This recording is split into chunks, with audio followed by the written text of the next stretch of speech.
بسم اللہ الرحمن الرحیم۔ السلام علیکم دوستو، امید ہے آپ سب خیریت سے ہوں گے۔ بہت ہی عجیب و غریب قصہ۔ یہ قصہ اس جگہ پیش آتا ہے جہاں شیطان اپنے پورے لشکر کے ساتھ موجود رہتا ہے، جہاں معصوم انسانوں کو گناہ کی دلدل میں دھکیلنے کے لیے نت نئے طریقے استعمال کیے جاتے ہیں، جہاں تاثیر سرور کی محفلیں بھڑا کی جاتی ہیں اور ان مجلس میں بے ہودگی اپنے عروج پر ہوتی ہے۔ جی ہاں، یہ قصہ اس جگہ پیش آیا جہاں ایمان اس بے غیرتی کے تالاب نہ لا کر بندے کے دل سے نکل کر منتقل ہو جاتا ہے۔ اس عجیب و غریب قصے کی کہانی خود وہی ہے، وہی جو کچھ دیرے قبیلہ ڈانس ہال کے رنگ برنگے پروگراموں سے اپنی ذہنی عیاش کا سامان کر رہے تھے اور اب چند لمحے بعد توبہ کی توفیق پا چکے تھے۔ یہ قصہ شیخ علی تاوانی نے اپنی کتاب میں ذکر کیا ہے۔ لکھتے ہیں، میں شہر لحاب میں کی ایک مسجد میں داخل ہوا۔ وہاں میری نظر ایک نوجوان پر پڑی۔ بے خواستہ میری زبان سے نکلا، سبحان اللہ! یہ نوجوان تو وہی لگتا ہے جو انتہائی شریک تھا۔ شراب نوشی کی اس کی عادت تھی اور زناکاری اس کا محبوب مشغلہ۔ سود و شکت کی چکی میں وہ لوگوں کو پیستا تھا اور والدین کا نافرمان تھا۔ والدین نے اس سے تنگ آ کر اسے اپنے گھر سے نکال باہر کیا۔ میں سخت حیران اور طیش تھا کہ یہ نوجوان کیسے مسجد کے اندر آ گیا۔ میں نے اس سے قریب ہو کر پوچھا، تم فلاں نوجوان ہو؟ نوجوان نے جواب دیا، جی ہاں۔ میں نے کہا، تمہاری ہدایت پر اللہ تعالیٰ کا لاکھ لاکھ شکر ہے۔ ذرا مجھے بتاؤ کی زحمت کرو گے، آخر تمہیں کیسے ہدایت ملی؟ نوجوان بولا، میری ہدایت کا سر اس بزرگ کے سر جاتا ہے جس نے محفل رقص میں ہم حاضرین کے سامنے نصیحت فرمائی تھی۔ میں نے تعجب سے کہا، محفل رقص میں؟ پروانہ ہدایت؟ نوجوان بولا، جی ہاں، محفل رقص میں۔ میں نے پوچھا، وہ کیسے؟ نوجوان، گواہ ہوں، ہمارے محلے میں ایک چھوٹی سی مسجد تھی۔ اس میں ایک عمر رسیدہ بزرگ لوگوں کی امامت کرتے تھے۔ ایک روز امام صاحب منتقلوں کی طرف متوجہ ہوئے اور پوچھا، لوگ کہاں ہیں؟ کیا بات ہے؟ اکثر لوگ، خصوصاً نوجوان کا تقبہ مسجد میں حاضر نہیں ہوتا، بلکہ مسجد کے قریب تک نہیں آتا۔ منتقلوں نے جواب دیا، محفل رقص میں ہے۔ امام صاحب نے پوچھا، یہ محفل رقص کیا بلا ہے؟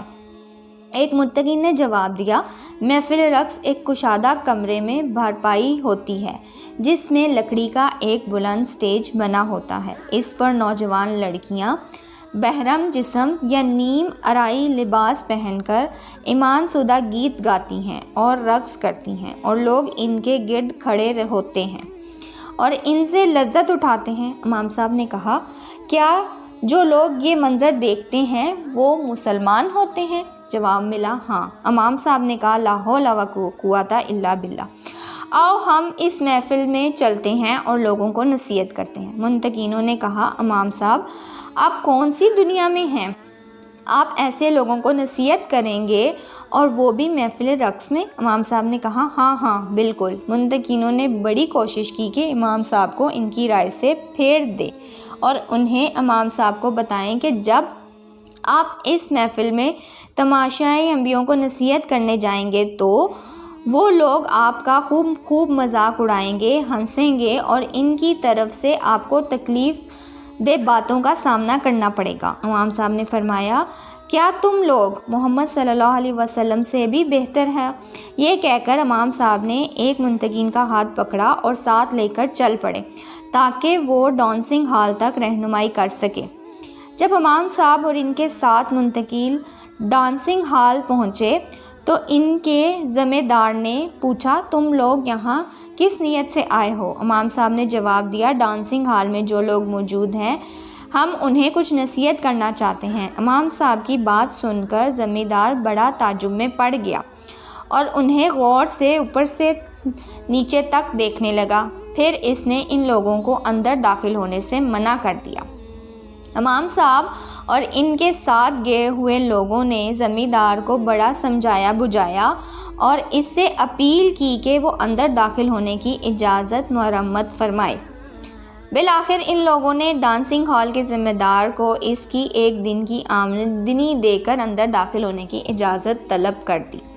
ذمہ دار نے ان کو تجویز قبول کرنے کے بعد کہا، آج جاؤ، کل جب پروگرام کا افتتاح ہو تو تم لوگ آنا۔ نوجوان آگے بیان کرتا ہے، میں اگلے دن ڈانسنگ ہال کے اندر موجود تھا۔ اسٹیج پر ایک نوجوان دوشیلے نمودار ہوئی اور اس نے رقص کرنا شروع کیا۔ جب اس کا رقص ختم ہوا تو اسٹیج کا پردہ گرا۔ جب پردہ دوبارہ اٹھا تو اچانک سامنے اسٹیج پر ایک با کردار بزرگ ایک کرسی پر بیٹھے ہوئے نظر آئے۔ امام صاحب نے بسم اللہ الرحمن الرحیم کے بعد اللہ تعالیٰ کی حمد و ثنا بیان فرمایا اور رسول پاک صلی اللہ علیہ وسلم پر درود و اسلام بھیجنے کے بعد لوگوں کو پیون نصیحت شروع کی۔ لوگوں پر دہشت طاری ہوئی اور انہیں بڑا تعجب ہوا کہ ایک دم یہ کیا شروع ہو گیا، کیونکہ پہلے لڑکی جب اسٹیج پر سے ڈانس کر کے گئی تھی اور پردہ گرا تھا تو ناظرین کسی اور لڑکی کا شوق لگائے ہوئے تھے، لیکن جب دوبارہ پردہ اٹھا تو ان کی توہین کے خلاف اسٹیج پر پیون نشین کرتے ہوئے بزرگ نظر آئے، جس سے ان کی حیرانگی کا کوئی ٹھکانہ نہ رہا۔ ناظرین نے سمجھا کہ شاید یہ بھی پروگرام کا کوئی مزاحیہ حصہ ہے، لیکن جب ناظرین نے دیکھا کہ سامنے اسٹیج پر بیٹھے ہوئے بزرگ امام صاحب ہیں جو نصیحت کرنے کے عرض سے ڈانسنگ ہال میں تشریف لائے ہیں، تو انہوں نے امام صاحب کا مذاق اڑانا شروع کیا اور استہار کرتے ہوئے اپنی آوازیں بلند کرنے لگے، جبکہ امام صاحب ان کی ہنسی مذاق اور استحاظ کے پرواہ کیے بغیر پیون نصیحت میں مگن رہے۔ اس شو میں اور ہنسی مذاق کے دوران میں ہی حاضرین میں سے ایک شخص اٹھ کر کھڑا ہوا اور ان سارے سامعینوں کو خاموش رہنے اور امام صاحب کی گفتگو سننے کا حکم دیا۔ ایک دم ڈانسنگ ہال میں سناٹا چھا گیا۔ اب ہم صرف اور صرف امام صاحب کی باتیں سنائی دے رہی تھیں۔ امام صاحب نے اسی اثار کلمے سنائے جسے ہم نے اس سے پہلے کبھی نہیں سنا تھا۔ انہوں نے قرآن پاک کی تلاوت فرمائی اور رسول پاک صلی اللہ علیہ وسلم کی احادیث مبارک سنائی اور پھر بعض صلاحیتوں کی توبہ کی قصے بتائے، اور ان کی تقریر کا ایک حصہ یہ تھا کہ اے لوگو، تم نے ایک طویل زندگی پائی ہے، لیکن زندگی کے اکثر حصوں میں تم نے اللہ تعالیٰ کی نافرمانی کو دعوت دی ہے۔ تمہاری مسیح نافرمانی کی لذت کہاں گئی؟ لذت وقتی تھی، اب وہ غائب ہو چکی ہے، لیکن تمہارے سیاہ نامے اعمال باقی رہ گئے، اور ان قریب قیامت کے روز تم سے اس سلسلے میں بازے پرست ہوگی، اور وہ دن دور نہیں جس میں اس کائنات میں کوئی زندہ نہ رہے گا، سب مر جائیں گے، صرف اور صرف اللہ سبحانہ تعالیٰ کی ذات و بابرکت باقی رہے گی۔ اے لوگو، کیا تم نے کبھی اپنے نامہ اعمال میں جھانکنے کی کوشش کی ہے کہ یہ تمہارے سیاہ اعمال تمہیں کس دلدل میں گھسیٹے جا رہے ہیں؟ جب تمہارے اندر دیوانی آگ برداشت کرنے کی طاقت نہیں ہے، پل بھر میں یہ آتش تمہاری چمڑی ادھیڑ کر رکھ دیتی ہے، جبکہ یہ جہنم کی 70واں حصہ ہے، پھر جہنم کی آگ تم کیسے برداشت کر سکتے ہو؟ لوگ ایک لمحہ بھی ضائع کیے بغیر اللہ تعالیٰ سے توبہ استغفار کرو۔ یہ خطاب سنتے ہی تمام لوگ رو پڑے۔ پھر امام صاحب ڈانسنگ ہال سے نکل پڑے اور ان کے پیچھے لوگوں کا مجمع بھی باہر آ گیا۔ سارے لوگوں نے امام صاحب کے ہاتھ پر توبہ کی حد کر کے ڈانسنگ ہال کے مالک بھی تابع ہوئے اور اپنے گزشتہ کردار پر بڑے نادام ہوئے۔ کہتے ہیں کہ یہ قصہ شیخ عوانی نے ایک درس میں بیان کیا ہے، جس کا عنوان ہے نگاہیں پست رکھنے کے فائدے۔